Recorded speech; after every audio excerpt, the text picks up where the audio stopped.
el sentido de la vida.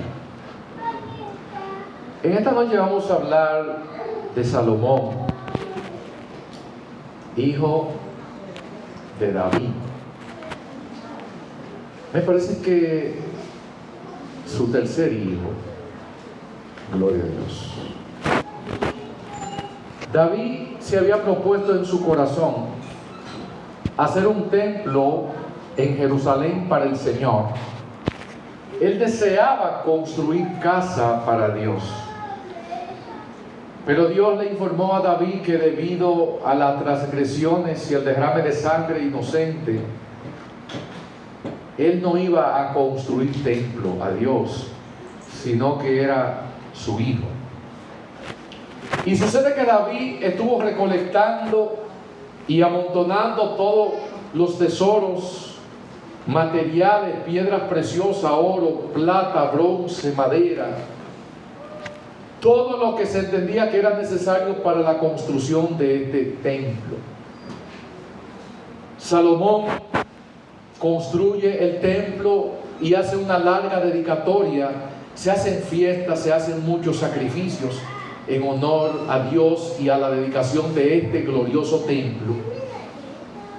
Y Salomón, en 2 de Crónicas 7, hace una de las oraciones que se cree que una de las oraciones como más inteligente que algún creyente ha podido hacer a Dios, porque después de la dedicatoria y después que Salomón bendice el pueblo, después que termina la dedicatoria, entonces Dios aparece a Salomón. Pero Salomón había pedido a Dios que aquella casa que se estaba inaugurando en su nombre, que iba a ser un lugar especial de oración, un lugar especial donde se supone que la presencia de Dios estaría en aquel lugar y en aquella ciudad escogida para proclamar el nombre del Dios Todopoderoso.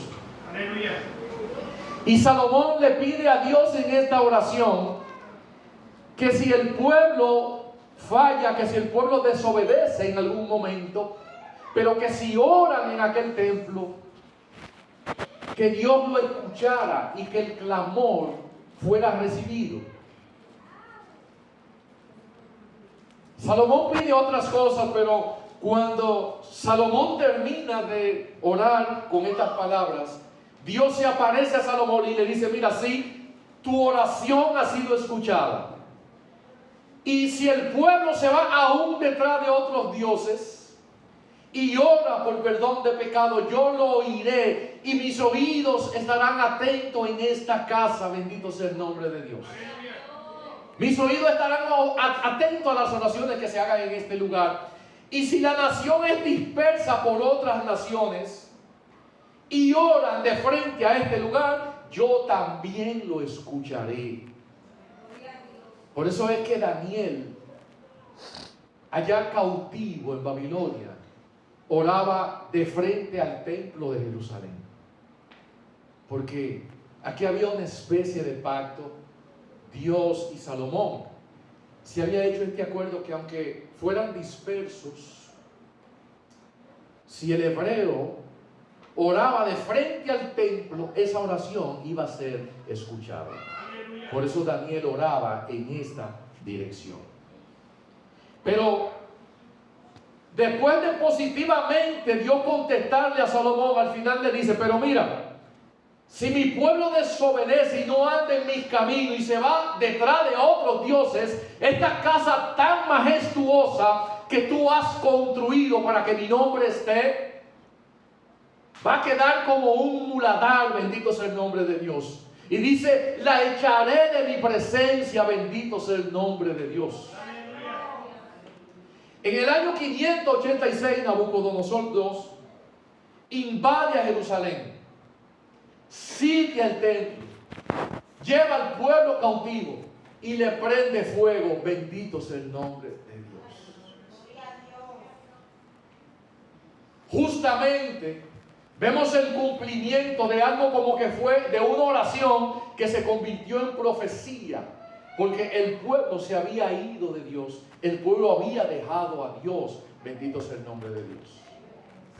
Y esta casa tan majestuosa de tantos años de construcción, esta casa tan espléndida, construida de forma tan meticulosa, esta casa tan perfecta, donde se suponía que iba a habitar la presencia de Dios, entonces Dios permite que venga el enemigo, que la saquee, que la destruya y que le prenda fuego. Bendito sea el nombre de Dios. Ahora bien, ¿qué enseñanza nosotros podemos obtener de esto? Ante la obediencia no hay nada más precioso para Dios. Dios dice que Él prefiere la obediencia antes que el sacrificio, le dijo a Saúl. Es decir que no importa lo linda que tú hagas una casa para Dios, si no obedeces, la presencia de Dios no estará en esa casa. Y Él le dice, yo la desecharé de mi presencia. Es decir que la obediencia está por encima de todas las cosas, de todos los sacrificios, de todas las ofrendas que tú y yo podamos edificar para Dios. La obediencia. Dios instituyó a partir del Éxodo y Levítico el sistema de sacrificio, mediante el cual el pueblo iba a hallar gracia y perdón en Dios a través de la simbología de los sacrificios. ¿Qué estoy hablando? Esto de los machos cabríos perfectos de un año, en plena juventud, etcétera, etcétera. No sea perniquebrado, no sea con defecto, no sea con mancha. El sistema de sacrificio perfecto para el Señor. Pero esto de sacrificio perfecto nosotros lo vemos desde Caín y Abel. ¿Qué tipo de ofrenda le agrada a Dios? Pero ahora nosotros encontramos un ingrediente más con respecto a los sacrificios. Es que sin obediencia el sacrificio no tiene valor delante de Dios. Pero nosotros encontramos un espejo de esto en las ofrendas en el Nuevo Testamento. Cuando todo el mundo estaba llevando su ofrenda y aquella viuda llevó la blanca, lo único que tenía, a depositarlo, y esto cautivó, llamó la atención del maestro, porque era lo único que tenía. Más nosotros a veces daban y ofrendaban de lo que les sobraba. Es decir que a Jesús no le llamó a la atención la muchedumbre de la ofrenda, sino la calidad de la ofrenda. Pero estamos hablando del Nuevo Testamento. Pero esto tiene su raíz y tiene su tipología en el Antiguo Testamento, con la ofrenda de Caín y Abel. Es decir que yo sé que ya no queda duda en nosotros de que Dios prefiere la obediencia antes que el sacrificio y antes que los holocaustos. Yo sé que ya no queda duda de este principio en lo que tiene que ver con ofrenda, con holocausto, con libaciones y con todo ritual. Bendito sea el nombre de Dios. El pueblo desobedeció y fue castigado. Bendito sea el nombre de Dios. Nos llama la atención que este Salomón, que cuando Dios le pregunta ¿qué tú quieres que te dé? La respuesta más inteligente: dame sabiduría para guiar a tu pueblo. Entonces Dios le responde: porque no me pediste la vida de tus enemigos, ni riqueza, ni larga vida, sino sabiduría para guiar a mi pueblo. ¿Qué sentimiento más noble? Te daré riqueza y sabiduría como nadie la ha tenido. Ninguno de los reyes que te antecedieron, David y Saúl, ni ninguno de los reyes que te van a suceder. Bendito sea el nombre de Dios. 40 años de paz hubo en el pueblo de Israel. Todas las guerras, Alberto, se solucionaron en Israel. Todos los pueblos enemigos hicieron amistad con Israel. Hubo 40 años de paz y el pueblo de Israel nunca fue tan próspero como en el reinado de Salomón. Nunca. Fue un reinado floreciente, un reinado de prosperidad, un reinado de paz. Porque usted sabe que Salomón viene de Shaul y eso tiene que ver con paz. A veces dicen, vamos a buscar una solución salomónica, vamos a buscar una solución de paz a este conflicto. Por eso viene, porque Salomón significa paz o el que pacifica.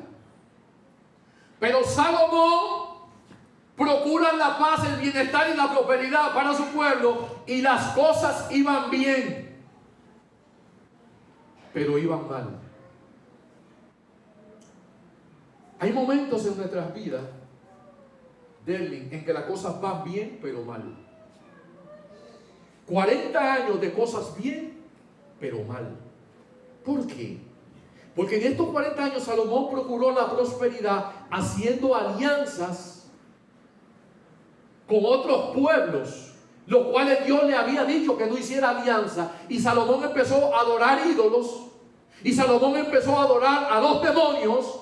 Le erigió un altar a las mujeres que tenía, 700 mujeres reinas y 300 concubinas, violentando la amistad con Dios. Y a través de todo esto fue que vino la paz. A cada pueblo enemigo me caso con una de esas princesas y ya tengo paz. Ese pueblo no me va a hacer la guerra. Entonces las cosas iban bien, pero mal.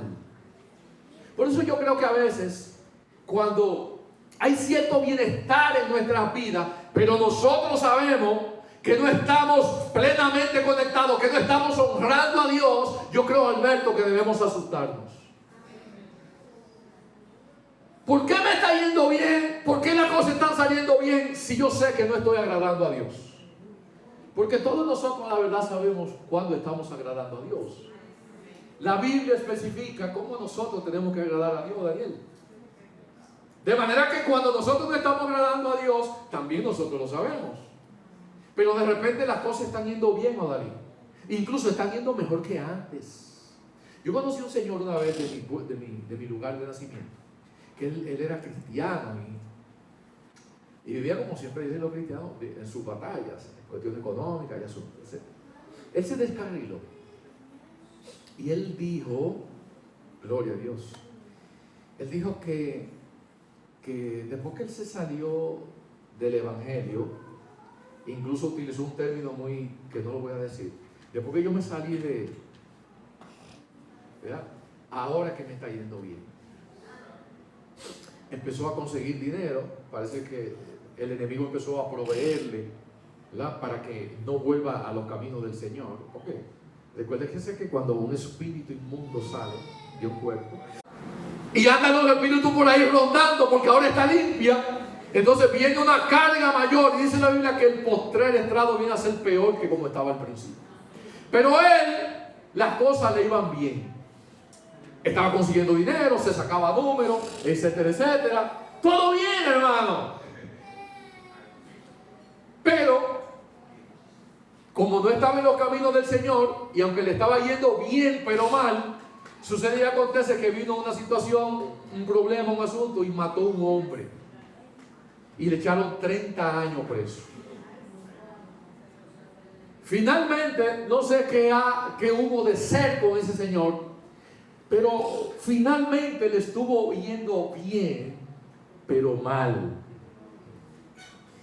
Y usted me dirá, varón, y en esos 40 años que Salomón estuvo haciendo un lugar alto, un altar a los demonios, a Quemos, a Tartea, a Toret, de hecho, él introdujo uno de los cultos diabólicos que había en Israel. Quien introdujo al pueblo fue Salomón. ¿Y dónde estaba Dios en esos 40 años cuando Salomón estaba desobedeciendo?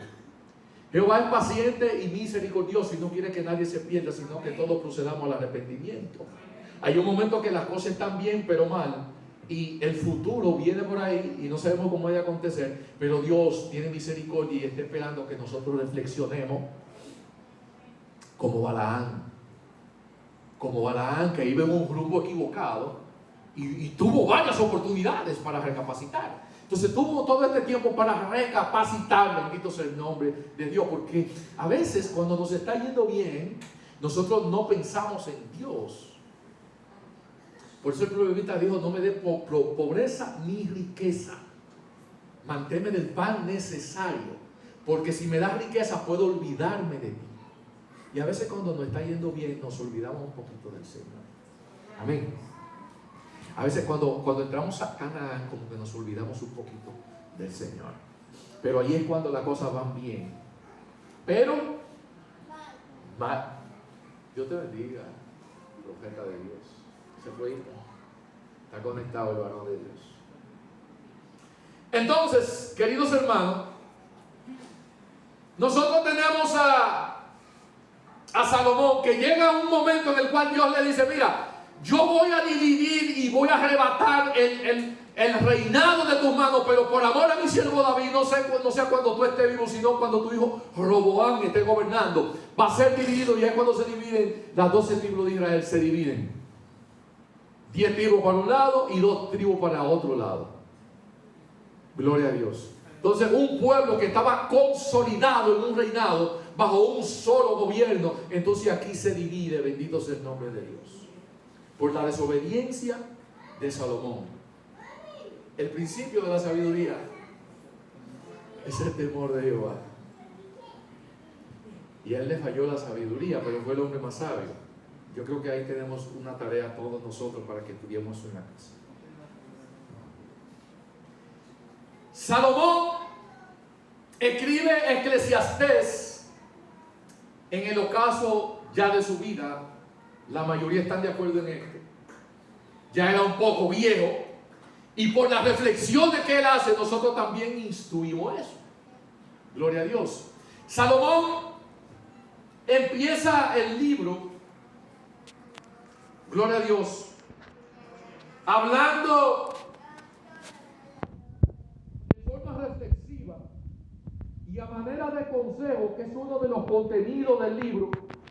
Sabiduría, consejo, la forma depravada de cómo vivió, permitiéndole toda clase de lujos a su carne, bendito sea el nombre de Dios. Pero él decía que todo esto, ya en el ocaso de su vida, era vanidad. Algo vano es algo que no tiene sentido y algo que no tiene razón de ser. Si tú detectas que algo es vano, yo te sugiero que no pierdas tu tiempo en eso, porque no tiene sentido y carece de valor. Bendito sea el nombre de Dios. Y en Eclesiastés 1, 12, 14 dice, yo el predicador fui rey sobre Israel en Jerusalén, y de mi corazón, y di mi corazón a inquirir y a buscar con sabiduría todo lo que se hace debajo del cielo, este penoso trabajo de Dios a los hijos de los hombres, para que se ocupen en él. Miré todas las obras que hacen debajo del cielo, del sol, y he aquí que todo ello es vanidad y aflicción de espíritu. Aquí leemos a una persona con un espíritu abatido, melancólico, con un espíritu gris, un espíritu de desánimo, que el que lo lee y no discierne de qué trata el libro, pues puede caer también en una especie de frustración, porque él dice aquí que todo es vanidad, todo lo que existe debajo del cielo. Pero Salomón se está refiriendo, Salomón está estableciendo una biografía o una radiografía de lo que fue su vida. Para Salomón, todo lo que él hizo aquí, él determinó al final de su tiempo que era todo vanidad. Pero todo lo que tú estás haciendo no significa que sea vanidad. ¿Estamos de acuerdo? Porque si Salomón dijo que todo es vanidad, el que malinterprete esto puede por ahí salir o Dalí de una vez, no, todo es vanidad, ya aquí yo no tengo que hacer nada, porque aquí nada tiene sentido.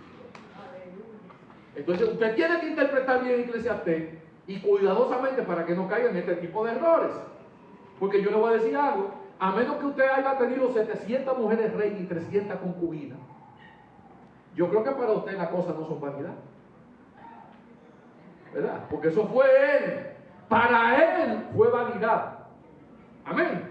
Aunque hay una gran sabiduría en este libro que debemos leer y debemos escudriñar, pero también debemos saber interpretar. Gloria a Dios. Pero en el capítulo 2, oiga lo que él dice, miren la manera que vivió Salomón. Dice, gozo, esto está del 8 al 11, gozo y deleites carnales del predicador. Me amontoné también plata y oro y tesoros, preciado de reyes y de provincias. Y me hice de cantores y cantoras, y de los deleites de los hijos de los hombres, y de toda la clase de instrumentos de música. Y fui engrandecido y aumentado más que todo lo que fueron antes de mí en Jerusalén. Y a más de esto conservé conmigo mi sabiduría. No negué a mis ojos ninguna cosa que desearan, ni aparté de mi corazón placer alguno, porque mi corazón gozó de todo mi trabajo, y esta fue mi parte en mi faena. Miré yo a todas las obras que habían hecho mis manos, y el trabajo que tomé para hacerla, he aquí que todo era vanidad y aflicción de espíritu. Todo lo que vieron sus ojos y todo lo que sintió su corazón, Él se lo permitió. Todo gozo, todo deleite que usted se puede imaginar. Pues Salomón no se cohibió de poseerlo y de disfrutarlo. Ahora, quiero hacer una pausa aquí, porque esto es conflictivo. En Eclesiastés 3:19 dice que porque lo que sucede a los hijos de los hombres y lo que sucede a las bestias, un mismo suceso es. Como mueren los unos, así mueren los otros. Y una misma respiración tienen todos. Ni tiene más el hombre que la bestia, porque todo es vanidad. Hay una doctrina que se apoya en esto para renegar de la existencia del alma o de la condición del alma. Nosotros sabemos que el alma es eterna, ¿amén? Pero para ello todo queda aquí en la tierra, que como muere un animal, así muere también el hombre y no hay más de ahí. Amén. Salomón se está refiriendo propiamente a la muerte física, no a condiciones espirituales. De manera que el hombre fue hecho del polvo de la tierra, pero los animales y las plantas fueron hechos con la palabra. El hombre fue hecho con la mano de Dios. Amén. El hombre es hecho con la mano de Dios, pero los animales, la naturaleza y la creación es hecho a través de la palabra, más bien a través del verbo, más bien a través de Jesús. Amén.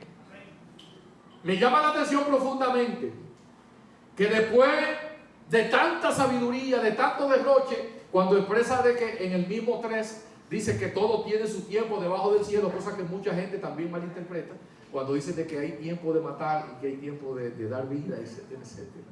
Hay mucha gente que piensa que se nos permite en algún momento hacer este tipo de cosas porque Salomón lo dijo. Salomón simplemente está contemplando la vida, está contemplando el mundo y nos está hablando de lo que sus ojos pueden percibir. Bendito sea el nombre de Dios. Hay algo muy interesante aquí, y es que ya en el capítulo 13, nuestra base fundamental, dice que el fin del discurso oído es este: teme a Dios, guarda los mandamientos, porque este es el todo del hombre. O teme a Dios y apártate del mal. Después de Salomón hacer un discurso de 12 capítulos, bendito sea el nombre de Dios, y de disertar en diferentes temas, concluye diciendo el hombre más sabio que el final del discurso, el resumen del hombre, lo único que hace sentido para el hombre es temer a Dios y apartarse del mal. Esta es la conclusión de Salomón. Dice que el todo del hombre, es decir, donde encuentra sentido la vida y la existencia del hombre, es justamente en el temor a Dios. Bendito sea el nombre de Dios. Es una gran pena que este hombre tan sabio y tan profundo haya cometido tan alto de desobediencia y que le haya costado tan caro al pueblo de Israel. Bendito sea el nombre de Dios. El sentido de la vida. Sin obediencia, la vida no tiene sentido. Ya finalmente, quiero tocar algo muy sensible, y es en la rencilla o aguas de Meriba, cuando Dios le dice a Moisés que le hable a la peña. Moisés la golpea, pero en el libro de Deuteronomio, ya finalizando 33 o 34, el mismo Moisés dice que no le es permitido entrar a la tierra prometida, Dios hablándole a él y le señala el lugar donde va a morir. Y la ocasión o la causa por la cual no se le permite a Moisés entrar a la tierra prometida fue porque golpeó la peña en lugar de hablarle. Recordemos que Moisés viene desde Egipto, renuncia a los deleites carnales provistos por la realeza, saca al pueblo de Israel, cruza el Mar Rojo, recibe los mandamientos, empieza a educar al pueblo, pasa 40 largos años en el desierto para ir a tierra prometida, y ya cuando la puede ver de lejos, entonces Dios le dice: mírala, pero no vas a entrar en ella porque no me santificaste delante del pueblo. Porque Dios dice: yo honraré a los que me honran. Yo honraré a los que me honran. Tenemos que honrar a Dios. Haciendo paréntesis ahí, yo he conocido personas que humanamente o socialmente no tienen, quizá uno no le ve posibilidades de avanzar de cierta manera, pero cuando empiezan a serle fiel a Dios y a honrar a Dios, entonces tú ves cómo avanzan y crecen. Es una cosa maravillosa, porque Dios dice en su palabra: yo honro a los que me honran, David. Entonces ese principio no cambia, y tenemos que honrar al Señor. Ahora, ¿de qué manera yo puedo honrar a Dios? Ese es tema de otra ocasión, pero investíguelo en su casa. Póngalo en Google. ¿Cómo puedo honrar a Dios? Y de seguro van a salir muchas cosas buenas. ¿Cómo yo puedo honrar a Dios? Yo sé que hay muchas cosas buenas ahí, pero tenemos que honrar a Dios. Moisés no santificó a Dios en ese momento, porque hizo algo contrario a lo que Dios le dijo. Pero el agua salió. Cuando las cosas van bien, pero mal. El agua sale, pero hubo una deshonra. Dios respalda al profeta, aunque el profeta no honró a Dios. Dios tenía propósitos grandes con Moisés, pero Moisés ha desobedecido. ¿Qué pasó aquí? ¿Qué pasó aquí? La palabra de Dios es fiel y Dios no había terminado con Moisés, a pesar de que no se sintió honrado y santificado por él. Moisés tenía que seguir adelante en la labor de guiar al pueblo. Por eso Dios no lo desautoriza delante del pueblo. Pero él dice: yo honraré a los que me honran, y por eso más para adelante le fue tomado en cuenta. Y usted dirá: pero no hubiera sido mejor que no le sacara agua. No, es que Moisés es el líder de Israel. Moisés es el libertador, por eso sale agua. Pero no lo honró, pero sí como quiera sacó agua. Pero más para adelante le llegó una facturita. Mira, ¿tú te recuerdas del agua de Meriba cuando tú no me santificaste? Agarra esa facturita ahí, no va a entrar a tierra prometida. Gloria a Dios. Igual que David, Betsabé y la muerte de la sangre inocente. 9 meses después, mira, le llegó a visitar a un hombre ahí, y él teniendo muchos corderos, muchos animales para sacrificarle, agarró un solo